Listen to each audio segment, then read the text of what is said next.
Hi wears, നമ്മൾ തയ്യാറാക്കാൻ പോണത് ഇടിയപ്പം അല്ലെങ്കിൽ സേവ അല്ലെങ്കിൽ നൂൽപുട്ട്, അങ്ങനെ ഓരോ സ്ഥലത്ത് ഓരോ മാതിരി കേട്ടോ.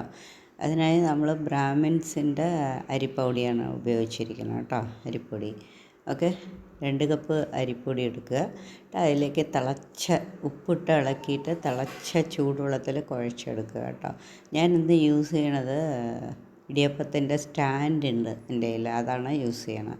അപ്പോൾ നിങ്ങൾക്ക് അതില്ലെങ്കിൽ ഇഡ്ഡലി തട്ടിൽ ഉണ്ടാക്കുക, അതും ഇല്ലെങ്കിൽ ഇതുപോലെ ചെറിയ പ്ലേറ്റിൽ ചെയ്യുക. അതും ഇല്ലെങ്കിൽ നമുക്ക് ഇലയിൽ പിഴിഞ്ഞ് ആവിയിൽ വെച്ചെടുക്കുക, അതും ചെയ്യുക കേട്ടോ. ഓക്കെ, ഞാൻ എന്താ അതിനായി ഒരു ഇത് പിഴിയണ സേവനാഴി എടുത്തിട്ടുണ്ട്. അതിലെ ഓരോ തട്ടിലായിട്ട് ഇങ്ങനെ പിഴിഞ്ഞിട്ട് ഈസി ആയിട്ട് ഇതിൽ പിഴിയാൻ പറ്റും കേട്ടോ, സേവനാഴിയിൽ. എന്നിട്ട് സ്റ്റാൻഡിലേക്ക് വെച്ചിട്ടുണ്ട്.